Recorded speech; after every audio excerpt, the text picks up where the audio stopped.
the Egyptian record of the Exodus.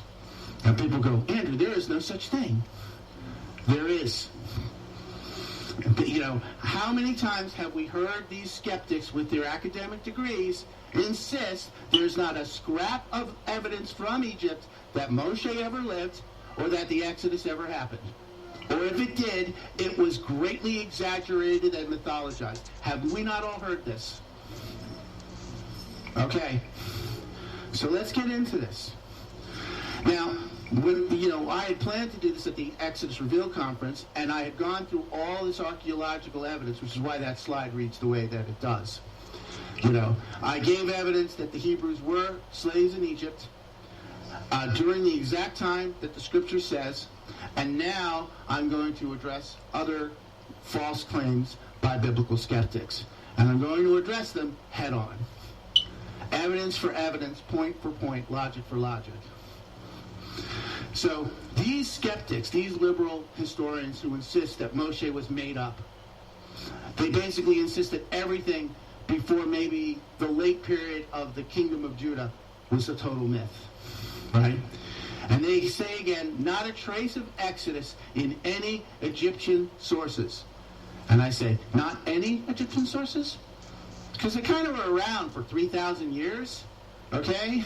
Not any Egyptian sources. Absolutely no trace of it, Andrew. And I'm like, really? Okay. Let me prove you wrong.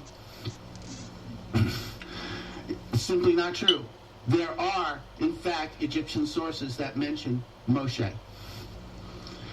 They mention Hebrew slaves.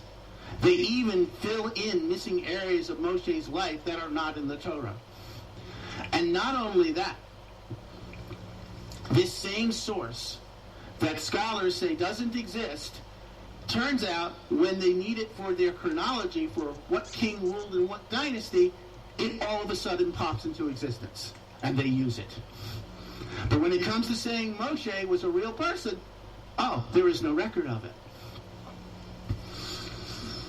If that sounds surprising, trust me, you're not alone.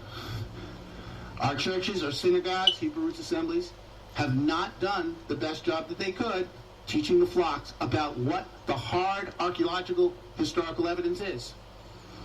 We're either told to take it on faith, just don't believe those naysayers, just take it on faith, and I'm all for taking things on faith. But I also know I am commanded to search the Word and to prove all things. And that is what I'm here to do today. So, the skeptics are certainly not going to volunteer the weak parts of their argument. So we can't expect them to tell you where the proverbial bodies are buried. But that's my job. Okay, so he does go into it further, and I think it's about an hour long, so we're sitting here listening to him for an hour. We really want to get on point, stay on point. So we at the Ministry of the Real Truth added this comment because years ago we put one here and replied to this person. Actually before that, there's Real Juicy News, that's our other channel. We decided we'd watch it and listen to this to see what Andrew Gabriel Roth says on it. As the Kemet followers, Dr. Ben Joachim, whatever his name is, Dr. Ben Johann, Dr. Henry Clark and others state that there are records carved in stone by King Ahmose or his son in Egypt at Luxor or Saqqara with a completely different account of the Exodus. And this person replied, correct. So we gave him a thumbs up. Appreciated. Okay, we left a note here 2 years later. We do that sometimes because we completely forgot about this and just came across it now. Messianic Jew Andrew Gabriel Roth really needs to go up against Zawi Hawass, the Egyptologist and curator, accused and stood down because they say he was selling the artifacts to dealers. He got caught, but there was no evidence. The Egyptian tourism went down the toilet, so going down to Googler, and they reinstated him and went back up. Okay, he's a bit of a wild man. Yeah, loses his cool at times, but he brings some pretty good information. Okay, such as he shows on his video of him in Egypt looking for the lost tombs in the Valley of the Kings, etc. And he says there were no said records of slave labour, right, in regards to the Hebrews, the Israelites, but the Egyptian people given a choice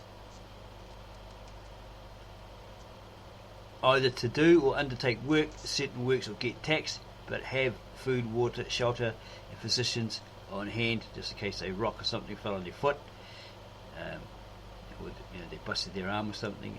They were all standing above these trenches, and were there, on hand just in case an accident happened, because accidents do happen, right? Okay, so they were given a choice: either work, help entomb this beloved Pharaoh, even if they didn't like him at all, couldn't stand him, right? Whether they loved him or not, they either had a choice: do the labour, help us out, or get taxed. But again, they were given free food, shelter, etc., etc. He actually shows a drawn plan of that and verifies it. So this Andrew needs to debate the House of Consciousness, Shaka Amos, Regi, etc., on the history of ancient Kemet or Egypt, because they are followers of it. They really get into it. They say they're scholars and all this sort of stuff. Yeah, so it'll be a good debate. Will he win or will he not? Because this guy, does he have the real qualifications compared to them who keep saying they're scholars, but they don't seem to verify that they've got a doctorate, as Dr. Ali Muhammad does. Show it. Yeah, there's a lot of ego flying around there. Yeah, so show it, prove it. Yeah, very knowledgeable, but yeah, if you're going to make those claims, give the evidence. Even though your knowledge is pretty good, sounds pretty sound. Okay, and here's the videos. Codex Game Over by Shaka Amos about plagiarism, the Greeks stealing from the Egyptians and claiming it as their knowledge, that they found it, they created it. They go back to Greece and they are hailed as geniuses, etc., for the information, for their knowledge. But then they're asked, where'd you get it from, how'd you come about it? And they couldn't answer. And the Athenians, the elites, got upset, started persecuting them, beheading them, ousting them, etc., according to history, because it went against their trends, their teachings, their philosophies, and they didn't like it, that it was coming from somewhere else, right, and becoming the trend. So a lot of them were persecuted, beheaded, etc., kicked out by these Athenians. There's another one here, Sunday School by the look of it versus Shaka Amos, no plagiarism in the ancient world. Not really sure what that is. Could be Sunday School or Sunday School. And there's a link to that. They're quite lengthy. And then here's the all-time classic, Dr. Ben Yahan in Egypt with a European man looking at all the Egyptian or Kemetic texts, hieroglyphs carved into stone, etc., etc., and relaying the supposed real history of what went down there. We ask, is the Greek source then reliable if the Greeks, Jews or Hebrews plagiarized all of their knowledge from the ancient Egyptians or Kemet? If, as the Kemet followers say or state, and others say as well, that Josephus cannot be relied upon, as Josephus' writings have been said to be erroneous or even fraudulent, etc., and this is by top theologians as well, then what? What if Manetho was a Greek or an Egyptian Greek, or one writing for the Alexandrian Greeks and an Alexandrian Greek audience who had only one fixed view or perspective, and perhaps a hidden motive or agenda which was full of bias, prejudice, twisting, or adding his own views and opinions, flavours, and his own perspective for that Alexandrian Greek or other audience. This is the problem. We've come to realise this is a problem. All seem to favour the Greek and ignore what the actual Egyptians wrote, recorded, carved into stone, because their views must be number one, or their motive, they have their motive and agenda, etc. Okay. They have to overrule any possible competition to stay on top. Okay. Any opposition, they've got to step on it,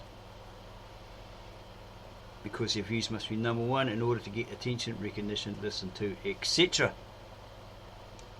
In some, they tend to only look at one side of a two-sided coin. And we've added it here, so it's just not solely for that person. Hopefully this Andrew Gabriel Roth, whoever owns this, yeah, it's probably him, has a look at it and says, well, give us an honest review. Okay, so in regards to this comment, we are going to look at this first. Black history heroes, and this is in regards to the 42 laws of Ma'at. The goddess Ma'at is the cosmological origin of Kemet rule of law. Okay, some people go, oh, that's pagan, etc., etc. You have an open mind so you fully understand where we're coming from, or what we're pointing at, what we're trying to get across to you. Okay. It goes on about Ma'at. During the reign of Pharaoh Menes, or King Menes, around 29-25 BCE, after the unifications of Upper and Lower Kemet, they became one, the north and the south. The south was actually the north, and the north was actually the south. After the unification of Upper and Lower Kemet, archaeological finds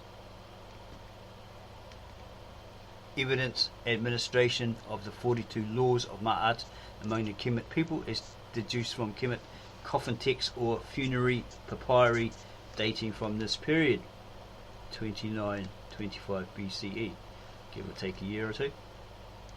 The Duat, the Hall of Two Truths, and the weighing the Ka heart. Yeah. This is very important in the Egyptian mind, thought, belief system, the religion, that they needed to get to the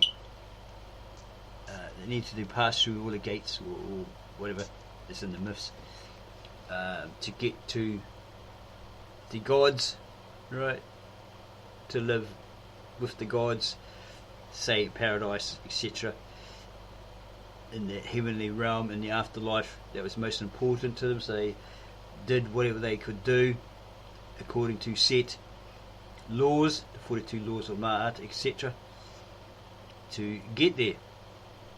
This is plate 3 of the Papyrus of Ani, 42 laws of Ma'at, or 42 negative confessions, or 42 admission to goddess Ma'at.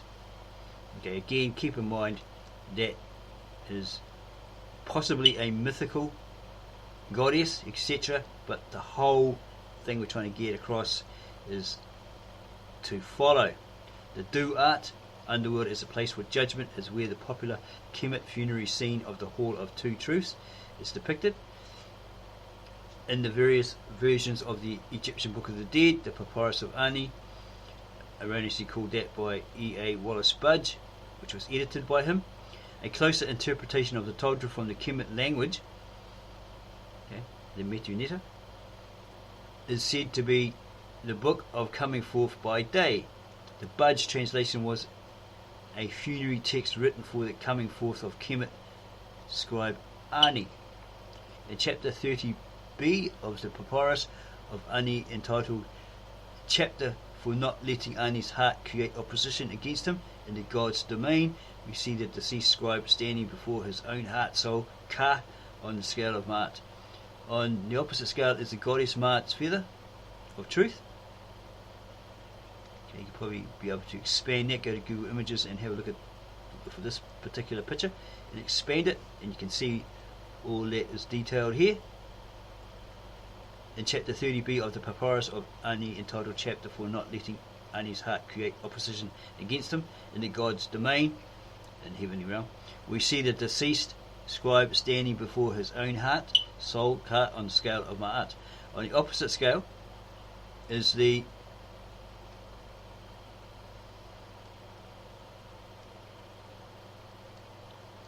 goddess Ma'at's feather. There's the deceased's heart. There's the feather of truth, Shu. The head of the goddess Ma'at is depicted atop the scales of justice. It's up here somewhere, I think. Or somewhere up here, not really sure. Yeah, stick to what it says. The head of the goddess Ma'at is depicted atop the scales of justice. Thoth, also known by other names such as Tehuti, stands holding a tablet and a writing tool to record the results from the scales. The ibis or ibis headed Thoth, so it's like a dog, isn't it? Or a jackal or something? I think it's a dog, isn't it? Maybe a jackal. Okay, in that myth. In that writings, right? The ibis head Thoth is the patron saint of Ma'at, scribes and priests. Petitioner announces the 42 divine principles of the Ma'at. My apologies if I've messed it all up. Best to go look at, say, a Shaka Amos video or a Regi video on House of Consciousness, and I'll explain it for you exactly what it is, rather than take my word for it. Well, word for it. Petitioner announces the 42 divine principles of the Ma'at. In chapter 125 of the Papyrus of Ani, we find the petitioner led by Anubis into Duat and pronouncing his or her 42 affirmation declarations listed below from Budge's public domain translation of the 42 divine principles of Ma'at. You may find it at sacredtext.org. It might be there. The Book of the Dead. 1. I have not committed sin. 2. I have not committed robbery with violence. 3. I have not stolen. 4. I have not slain men or women. 5. I have not stolen food. 6. I have not swindled offerings. 7. I have not stolen from God or goddess. 8. I have not told lies. So if they, knowing all out, they had to get to the afterlife, right? They had to get to be with the gods, do everything as written correctly, step by step, to get to the gods, and they practiced this, then they would have strongly held to this. I have not told lies. Men do tell lies now and again, but there may be some sort of forgiveness, recompense, whatever, you know. It's wiped in regards to the gods, because at the end it's all about the weight of his heart versus the feather of Ma'at, right, on the scales. If it tips one way, if the heart is heavier because of sins, then that guy goes off to the underworld, what we probably term as hell. He misses out on being with the gods or something like that. Again, go listen to Shaka Amos and the Regi videos. Don't take our word for it, because we could be completely wrong, messed it up. We apologise again if we have, but if they were determined to get there, they would have followed these, right, at any cost, right? Being very religious, very strict, knowing that they needed to get there, right, in the afterlife, they would have followed these very, very closely. But people make mistakes, they tell lies, they mess up, so don't come hard on them. Okay, understand that they were human also. They made mistakes, but to err is human and to forgive is divine. Okay, and there's heaps of other laws that they would have followed.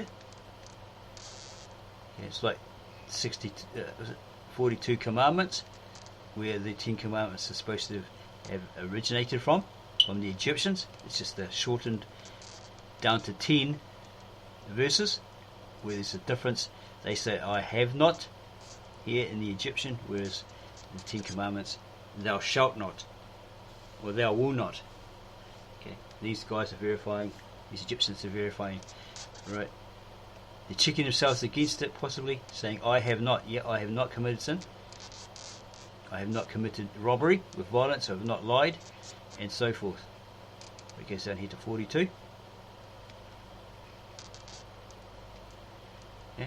After the petitioner's testimony containing the 42 affirmative declarations, the weighing of the ka, or for truth, or that's the heart, for truth, and the reading of the scales, it is said that the door of Ma'at is administered. Ma'at. If the petitioner is deemed by the goddess Ma'at to be in substantial compliance with the 42 laws of Ma'at, the petitioner passes from Duat to the field of reeds, Aras, where Osiris sits as the final gatekeeper. And these references here. Ma'at, the moral ideal in ancient Egypt, by Maulana Karinga, 2006. The Book of the Dead, edited by E.A. Wallace Budge, published by the publisher Mercy Publisher in 1995. Maxim of Good Discourse, writings of the notable Kemet Vizier and scribe Ta Hotep. It's not Ptah, apparently it's Ta Hotep, accounting of some procedural laws under Ma'at. So they would have stuck to that. There's some comments under here. Delight, Ma'at, law has nothing to do with God, gods, aka male, dogs, goddesses, goddess, aka or female, dogs. There's no God, gods or goddesses, none. That's that person's opinion. And then someone else says, unknown, says, please tell us why you feel there's no God. There is no single entity known as God. God is you, God is me, God is my brother, God is my sister, God is every person and everything. Each and every living entity on this earth, in the universe, in the cosmos, in existence, is a part of the universal force that creates the one, the all, the everythingness. You, as a part of the everythingness, solely have the power and will to make things happen, to manifest within your life. It is your will and yours alone that realize successes and failures. If you say and believe that it will, then it will. If you say and believe that it won't, then it won't. Only you have the ultimate power to create the existence that is your life. There is no one person sitting up in the clouds pulling strings to make things happen for you. That's that person's opinion, but they strongly believed in the sun god, Ra, etc., etc. Okay. Westerners may see it as pure mythical. It feels really good to see that others share the same understanding as this person. He tries not to keep his knowledge of self to himself, because truth of this magnitude is not well received. And there's plenty more comments there. And it's saying for some reason here, atheism is a delusion, God exists as he had been proven. Go to YouTube, type in a universe from nothing, therefore God exists. Okay, that's a Christian based video. Okay, you'd have to look at it and prove that it's actually evident that it's true. Okay, you can't just say, go to YouTube, type in a universe from nothing. Could be something, a mishmash of paganism and something else, etc. We have to go watch that video. Therefore God exists and let the truth set you free. Yeah, the real truth, the whole truth, and nothing but that truth, as we present you, because then it will truly liberate you. You won't be like a robot being controlled by certain religious factions. Right? They're saying read this, believe this, even if it proves to be a lie. And so the comments there. I'm not going to dwell on that too long anymore, but that gives you a general idea.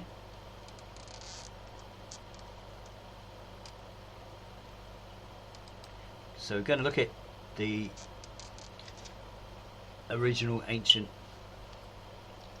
Aramaic, very old Aramaic, Tav Eshret, the Lishana Artica Cypraea, to see what it says as translated by the native born Aramaic speaking Mesopotamian, Victor N. Alexander, obviously from Mesopotamia, Betnarine, Mesopotamia, of Assyria, who has translated all into the nearest English equivalent and keeping to what these original scriptures actually say, without adding his own prejudice, bias, flavour, twist to it,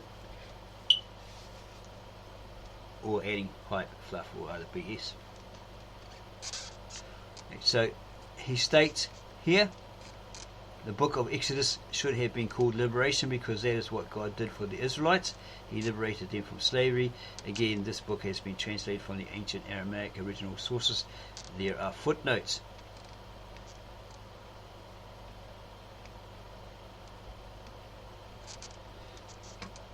So we're going to look at Exodus chapter 1, from when the so-called Israelites, associate Israelites, enter Egypt. Okay, there's historically records, the Egyptians, etc., spoke of a people called the Hyksos, which are very hard to identify. Jews, etc., state is the Hebrews, etc., etc., okay, because they wanted to be, or it's got to prove that they actually are, right? No one can determine exactly who these Hyksos were, but the Egyptians in their records said they were foreign kings. Supposedly they conquered Egypt and ruled there for so many years until they were ousted by an Egyptian king or pharaoh. So we're going to look at Exodus 1 according to these ancient manuscripts translated in English by Victor Alexander. And it reads, and these are the names of the sons of Israel that entered Egypt with Jacob, or Jacob, or Israel. His name was changed to Israel by God, apparently, according to scripture.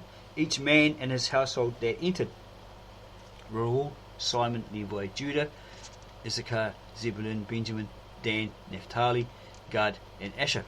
It's a different kind of Asher. It's not the Asher, i.e.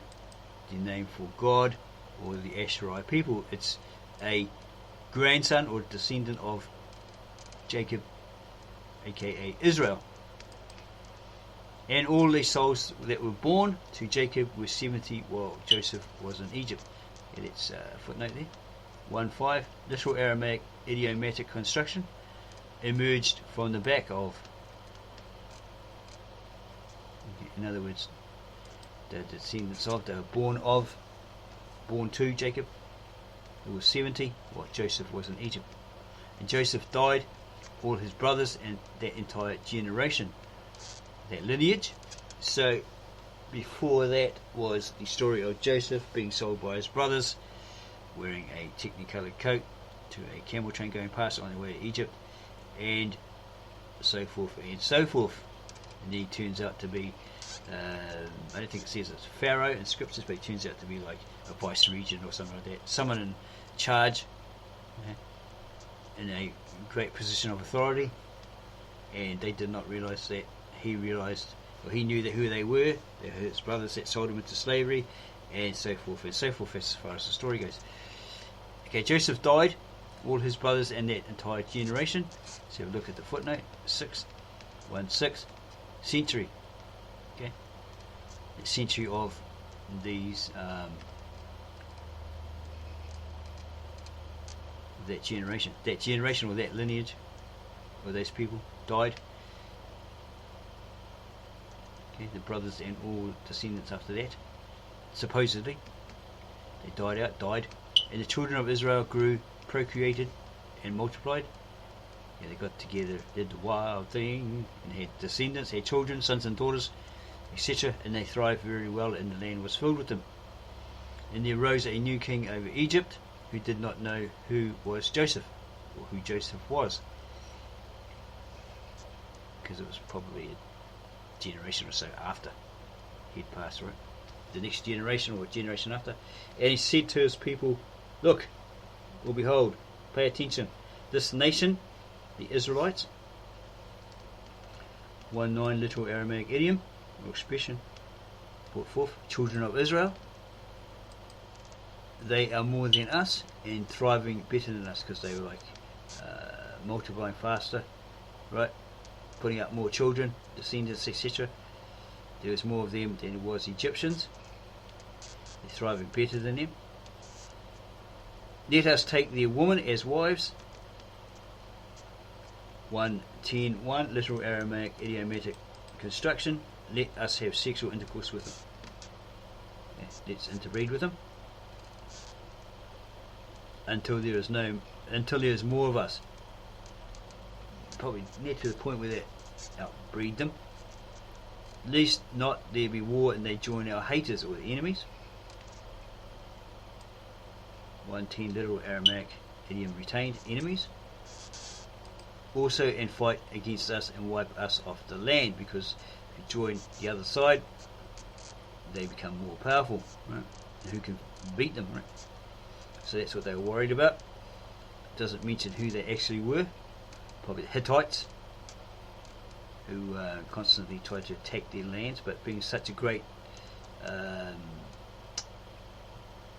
desert region, they had like towers, forewarning the king of a forthcoming attack, etc., etc.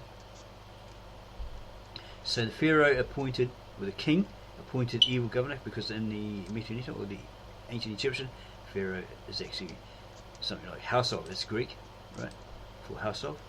Appointed evil governors over them in order to enslave them through their professions, what they're good at, and they made them build towns like prison cells for the Pharaoh, for Pithom and Ramses. 1:11 literal Aramaic idiom, houses of cages.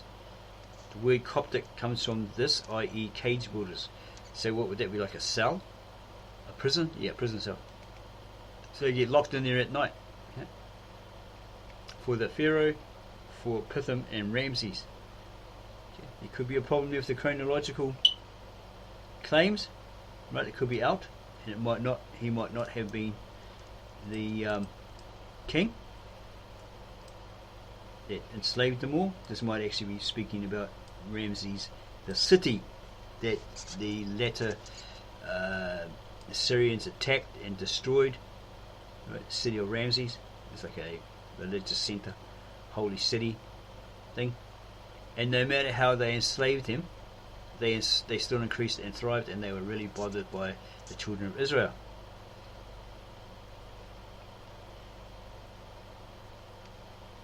Footnote 1:12 literal Aramaic idiomatic construction. It tightened on them from before the children of Israel. It's kind of a weird way of the Eastern mindset expression, bringing it across, so it could cause some confusion there.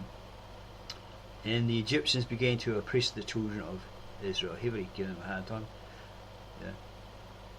Really put some pressure on them. And they embittered their lives with heavy labour, the mixing of clay and the laying of bricks, and with every type of field work. They made them perform every profession to its ultimate hardship. Right? So much so they could, to the point where they couldn't bear it, but they still worked, right? Under the ultimate hardship. And the king of Egypt commanded the midwives. The name of the first was Pua, and the name of the other was Shipra. And he said to them, as you conduct the birthing of the Hebrew woman, look carefully when you kneel to deliver them. If they are males, kill them, and if they are females, let them live. So let's look at the laws of Ma'at, if they followed them at that time, if they were enforced at that time. Does it say anything here about murder? I have not made anyone cry. I have not assaulted anyone. I have not falsely accused anyone or angry without reason. I have not seduced anyone's wife. I have not disobeyed the law. I have not terrorized anyone. I have not behaved with violence. I have not used evil thoughts, words or deeds. And is there anything about here about murder here?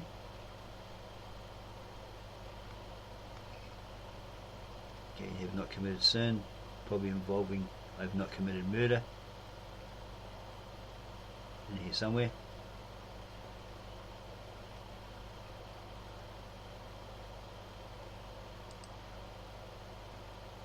Okay.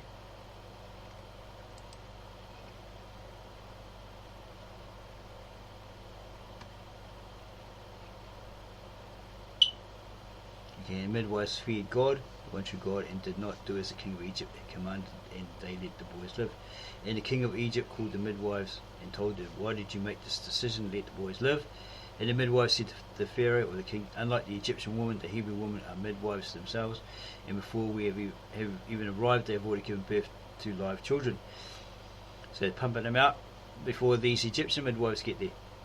And God blessed the midwives for making this decision, and the nation grew and thrived well. And it came to pass that as the midwives showed fear of God, God made them into households. And the Pharaoh commanded all the people, saying, "Every son that is born, drown him in the river, and every daughter, let her live." Okay, so yeah, okay, understandable with Andrew Gabriel Roth. These Egyptians may not want to put that, record that they did that. Okay, it goes against their 42 laws of Ma'at and their religious belief system. Right, they don't want to look like the bad guys, so they don't put that on record. Strike that from the record. Don't you dare put it up on a pillar or anything like that. That sort of ideal. Okay, Exodus 2, and a man from the household of Levi, so Moses' father was probably a Levite, went and consecrated for himself one of the daughters of Levi, and she became pregnant and gave birth to a son, and she saw that he was beautiful, handsome looking guy, Moses, and she hid him for 3 months, and she could not hide him any longer, and she made him an ark from wood of the papyrus, and she glued the pieces together with tar and pitch, and she placed the boy in it, and she placed him among the reeds by the edge of the river. If you look at the myth, the story of Sargon 1, it's basically the same, just maybe a little bit different in detail. And his sister and many others have latched onto that story as well, and making their claims, pagan religions, etc., etc. And his sister stood from afar to see what would happen to him. And the Pharaoh's daughter went down to swim in the river, and her maidens walked around the edge of the river, and she saw the ark among the reeds, and she sent her maidens and fetched it. Okay, and the story goes on and on about Moses and the daughter of the Pharaoh. I think his sister Miriam says, "I'll go get you a nursing wife from the Hebrews, and they will breastfeed this child for you." So she said, "Go." So the girl did it, and a nurse came, etc., etc. And the boy grew up, and she brought him to the Pharaoh's daughter. And she kept the child and called his name Moses, because she said, "I claimed him from the waters." What did the Pharaoh's daughter say? "Here, take this boy and give him milk, and I will pay you for your hire." And the wife placed the child on her breast and suckled him. And the boy grew, and she brought him to the Pharaoh's daughter, and she kept the child and called his name Moses, because she said, "I claimed him from the waters." So is it stating that she took him into the Egyptian courts and educated him Egyptian wise? Not too sure here. She may have, because here in 11 it says that Moses grew up in those days, and he went out to his brethren, or his own kin, the Hebrews, and he noticed their enslavement. We felt pity for them. And he saw an Egyptian man beating a Hebrew, one of his brethren, one of the children of Israel. And he looked around, see if anyone was looking at him, noticed him, and saw no one, and he killed the Egyptian and buried him in the sand. There's a footnote there, so we've got 12. Literal Aramaic idiomatic expression, he turned here and there. Right, and these two Hebrews were biting each other, supposedly. Where was that? Oh yeah, the next day he went out, and behold, or look, he saw two Hebrews, two men fighting each other, and he said to the foolish one, "Why are you beating up your companion?" And the next day he went, okay, blah blah, and carried on like that. "Who put you in charge and made you the judge over us? Say, are you going to kill me too, like you killed the Egyptian yesterday?" So he got found out, and the king heard about it, so he's going to have Moses put to death. So he fled from the king's presence from Egypt, went to the land of the Medians, and sat at the water well, the Medes. Okay, so he married a daughter, because the king priest of the Medians had 7 daughters. They came and dipped their buckets and filled the troughs with the water for their father's herds to drink. And there came some shepherd men who shooed them away.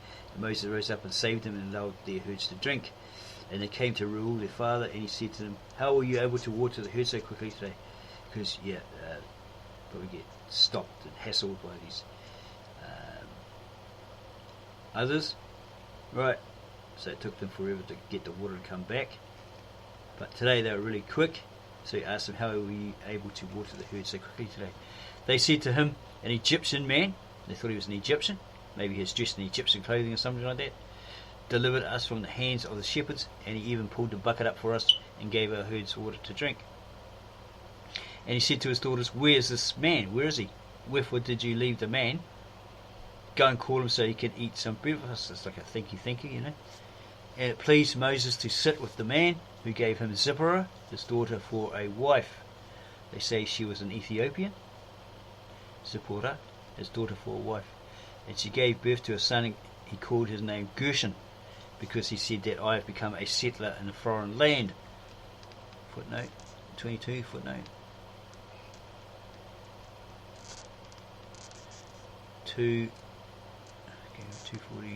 2:14 first.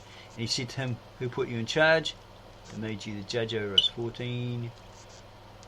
Aramaic idiomatic expression, you truly know the manifestation. So he knows about God. Where are we? Did God put you in charge and make you the judge over us? Do you know God well enough to judge us? Okay, we are godly men, etc., etc. I think that's what he's trying to say there. The manifestation of God. 2:22 1. And he called it, and she gave birth to a son, and he called his name Gershon, which means draw, as in to draw to another land. No, that's not right. Oh yeah, it's it. She gave birth to a son, and he called his name Gershon.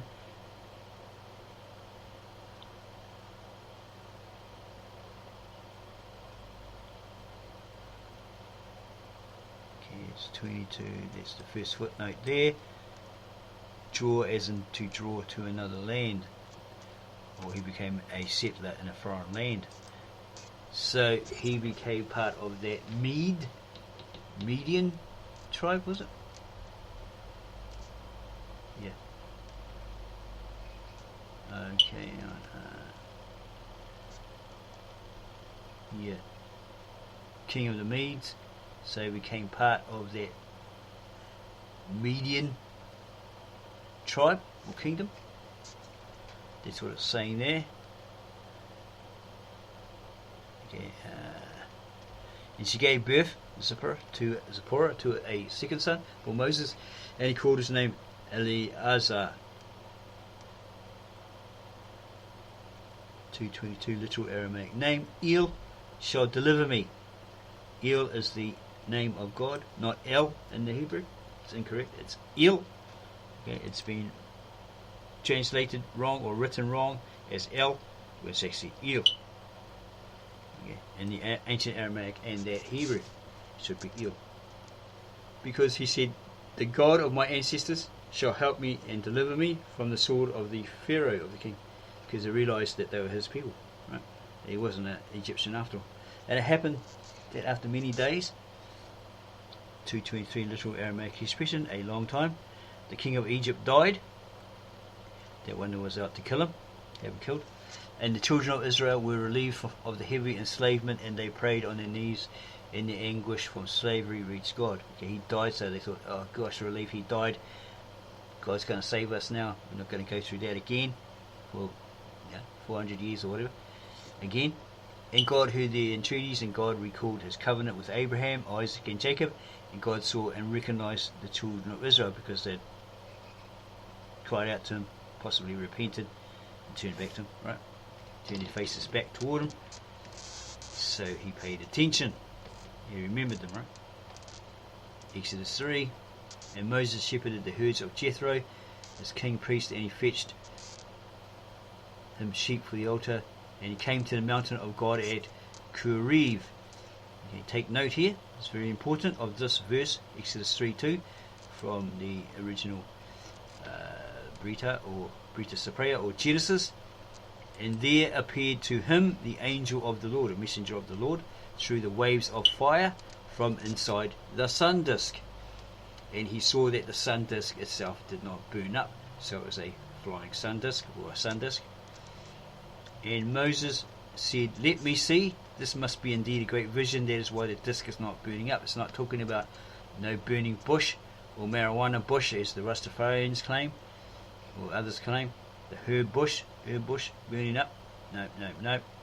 And the Lord saw that he was approaching to look closer, and so God called him from inside the disk. So there was this being inside this disk. Some might say, well, that could be a UFO. He's looking out the window. Yeah, it sounds a lot like it, but was it really? Okay, it seems to fit. And he said, Moses, or some sort of godly craft, Moses, and God said, Moses, and Moses said, yeah, that's me. Look, it is I. Or behold, it is I. And he said, do not come near, take off your sandals, because the land that you stand on is holy. So, is in the presence of God, so it's holy. And he said, I am the God of your father, the God of Abraham, the God of Isaac, and the God of Jacob, in other words, his ancestors. And Moses hid himself from the faces, either they were his ancestors or they weren't. And Moses hid himself from the faces, and there's more than one, that he saw, because he was afraid to look at God. We mentioned this in one of our other videos. So let's look at that footnote, Exodus 3:6. Literal Aramaic idiom or expression retained, visions or manifestations.